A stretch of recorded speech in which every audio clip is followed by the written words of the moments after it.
கர்த்தருக்கு ஸ்தோத்திரம். இந்த நாள் தேன் துளி நிகழ்ச்சியிலே உங்களை நான் மீண்டும் சந்திப்பதில் அதிக மகிழ்ச்சி அடைகிறேன். இந்த நாளில் அப்போது பவுல் அவர் இன்னொரு வார்த்தையை சொல்லுகிறார். தேவனுடைய வார்த்தை, அந்த தேவனுடைய வார்த்தை நமக்கு இன்றைக்கு ஆசீர்வாதமாக இருக்க ஆண்டவரை நோக்கி பார்ப்போம். கர்த்தருடைய ஆவியானவர் எங்கே உண்டோ அங்கு விடுதலை உண்டு. 2 கொரிந்தியர் 3ஆம் அதிகாரம் 17-18 வசனத்தில் பார்க்கின்ற வேளையில் இந்த ஆவியானவரை குறித்து சொல்லுகிறார்.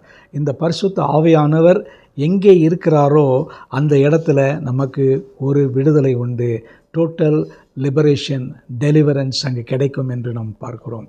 இந்த பரிசுத்த ஆவியானவருடைய ஆளுகை நம் மத்தியிலே இருக்குமே என்று சொன்னால், நமக்குள்ளாக அது காணப்படுமே என்று சொன்னால், அந்த நேரத்தில் நமக்கு ஒரு விடுதலை கிடைக்கக்கூடியதாக இருக்கிறோம். கிறிஸ்து இயேசுவுக்குள் கிடைக்கக்கூடிய விடுதலை நமக்கு ஒரு மிக ஆசீர்வாதமாக இருக்கும். அதோடு கூட அடுத்த வசனத்தை பார்க்கும் பொழுது, நாம் எல்லாரும் திறந்த முகமாய் கர்த்தருடைய மகிமையை கண்ணாடியிலே காண்கிறதை போல காணுவோம். கண்ணாடியிலே கண்டு ஆவியானவரை அந்த கர்த்தரால் அந்த சாயலாகத்தானே மகிமையின் மேல் மகிமையடைந்து மறுரூபமாகப்படுகிறோம். ஒரு டிரான்ஸ்ஃபர்மேஷன். ஏற்கனவே நான் உங்களுக்கு சொன்னது போல் ஒரு மறுரூப அனுபவத்தை அவர் நமக்கு இந்த வாழ்க்கையிலே கொடுக்கிறார்.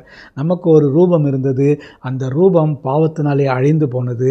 அந்த ரூபத்தை இயேசு கிறிஸ்து தம்முடைய மரணத்தின் மூலமாக, உயிர்த்தெழுதல் மூலமாக மறுரூபமாக்கப்பட்டு நமக்கு ஒரு புதிய வாழ்வை கொடுத்திருக்கிறார்.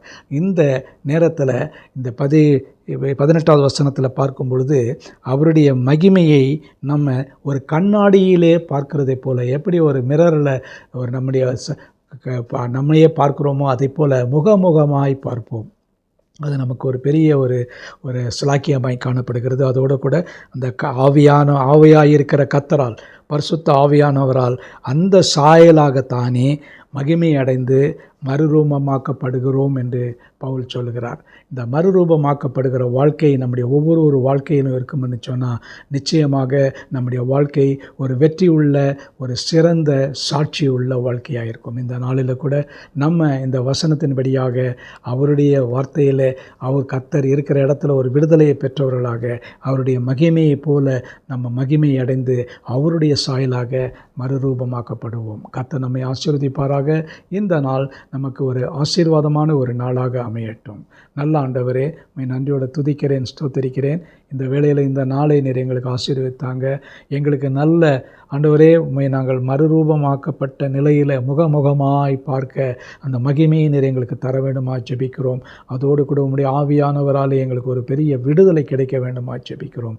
அந்த டோட்டல் டெலிவரன்ஸ் ஆண்டவரே, எல்லா கட்டுகளிலிருந்து எங்களுக்கு ஒரு விடுதலையை தர வேண்டுமா ஜெபிக்கிறோம். மீட்பர் இயேசுவின் நாமத்தில் ஜெபிக்கிறோம் நல்ல பிதாவே. ஆமேன், ஆமேன்.